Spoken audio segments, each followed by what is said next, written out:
Alright guys, welcome back to the channel. So what we're doing today is we're going to be putting this Rust-oleum Rocksolid clear top coat down. As you can see with the floor, I've recently just put down an epoxy finish with the flakes. But what I found was, and again it depends on the surface of the concrete, so I actually had the concrete ground back, but the grinding of the concrete ended up being a bit too rough. So as a result, and I think it also depends too on the nap of the roller you use to put the epoxy down and how thick you put it down. So they're the two factors that affected this finish. But with the flakes itself, they have adhered to the epoxy, but X amount of them are still floating. So when you're on your hands across it, you can see some of the flakes actually come up. And because of the rough surface, so what I've decided to do is put this clear coat on top, just to fully seal it. So that's what we'll be doing today. So now the finish I've used underneath this is actually a Dymark epoxy, and it's not actually the Rust-oleum Rocksolid.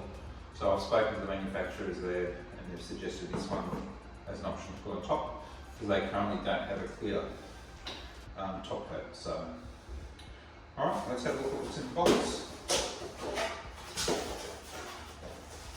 So it's pretty straightforward. You get a foam roller, 230mm. Set of instructions. It's got the product here in the pouch.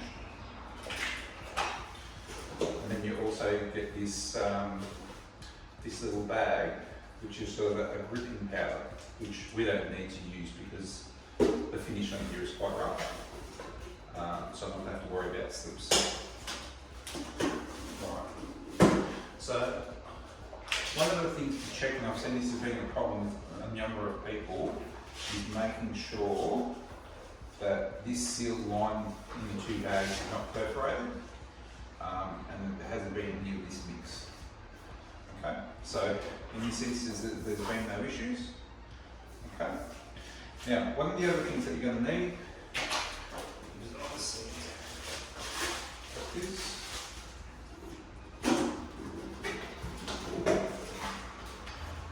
You're going to need your 230mm roller. Just plate that on. Now I suggest you get a decent one.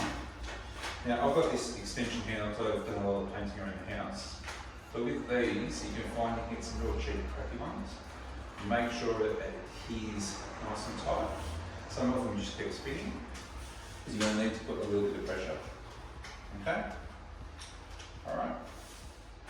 So I did invest in one of these. I've had that for about 15 years now, so I've got a lot of use of it. And this actually is an extension bolt to it. Okay. Right. Obviously just a paint tray, brush with another small roller if you need to get into any corners. Okay. Now with this too, you've got the option when you mix it, you can actually just pour it out on the floor, but I'm going to pour it straight into the roller tray, and then from there, just basically dip it in and start rolling. Now obviously preparation wise, I haven't had really to do any preparation, because it was all done prior to the epoxy going down. The only other thing that you need to know is that with this product, you need to make sure that it is applied to the epoxy floor within 7 days of this going down. I'm not sure why, you can't do it any later, but I actually popped this down literally 3 days ago, so I did it on Sunday, Monday, Tuesday, Wednesday. Okay, so yeah. Alright, so let's get started with the next step.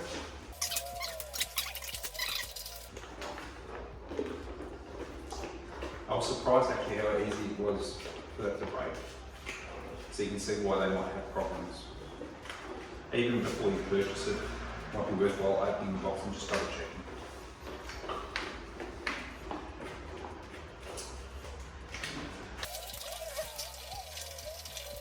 Now you've got to massage this and make sure if there's any clumps in there, just try and massage them through as per the instructions.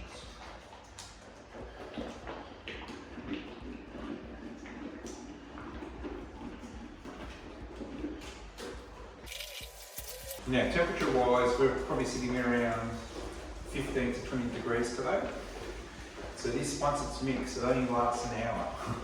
So when I actually put this epoxy floor down, this actually took me about 3 hours.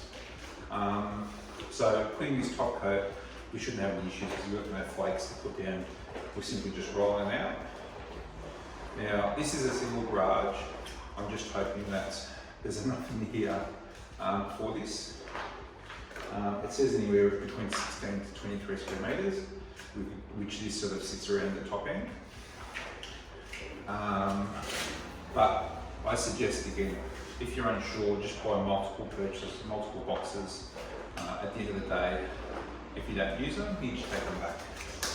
But I'd rather have multiple boxes ready than having to stop halfway through a job and try and go and buy some. Alright, so just take the corner off.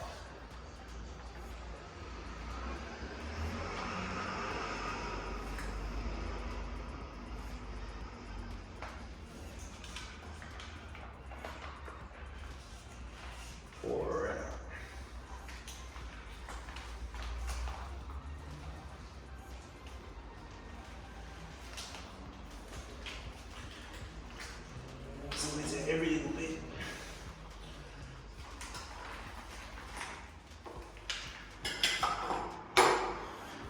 Alright, so let's get started. So let's do the edges first.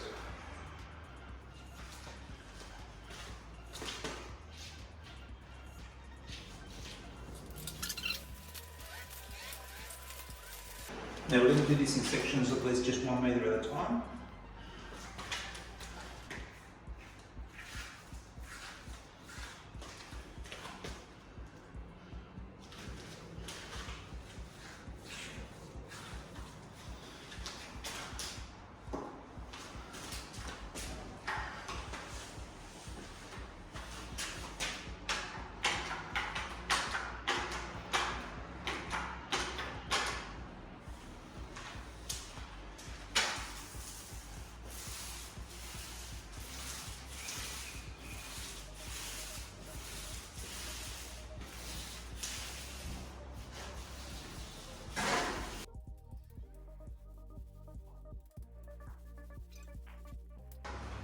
So as you can see, it's going to be pretty boring because you can't actually see what I'm doing because it's clear.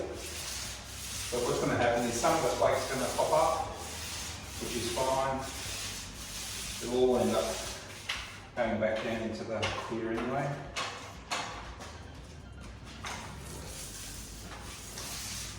Obviously just making sure you don't miss anywhere is the key.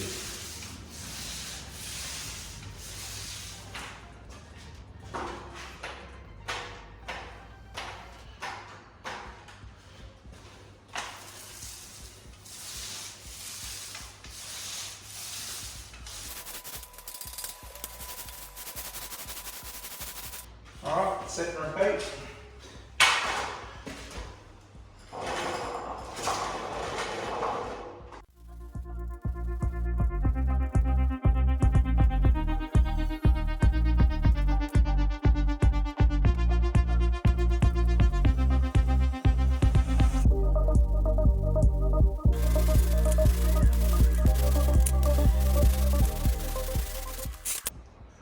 Alright guys, we're getting close to the end of the last 8 square metres and we might just have enough.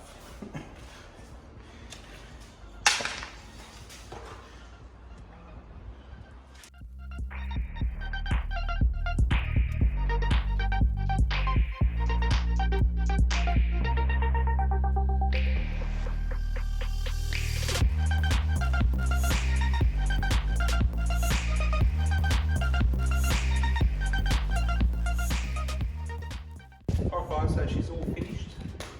It looks absolutely magic. That shine on the top is just beautiful.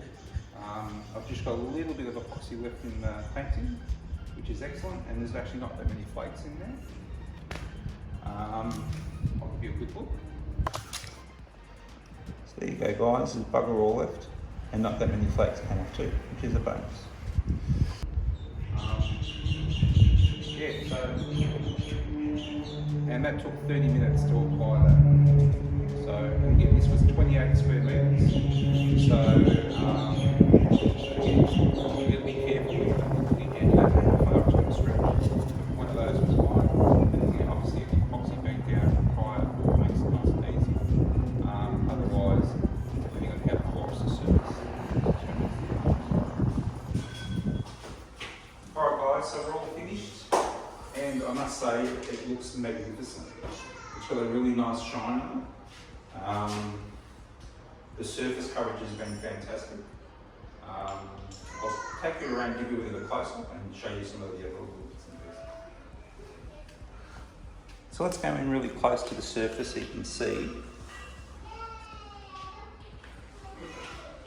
That looks gross.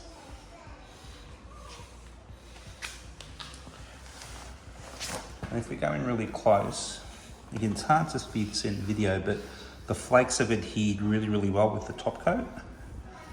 It just looks like it's part of the paint. And again, the slightly rough surface is really, really good too. Paint's adhered really, really well.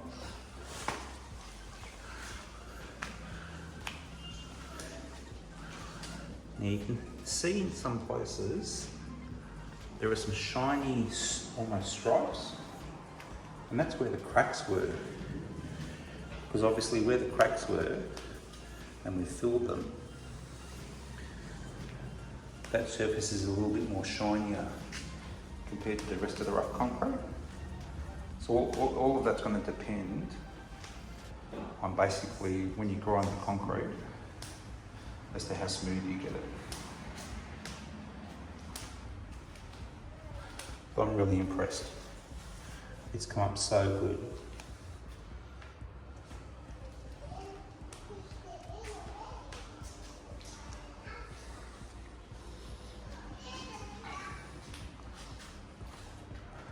And again, it's all preparation.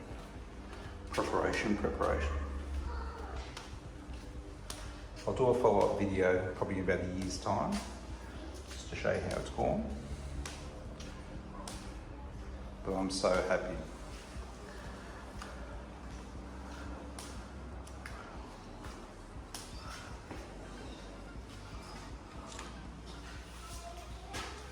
Alright guys, so that's the Rust-oleum clear coat. It's all been put down and had no issues whatsoever. I've had this down for a couple of weeks now.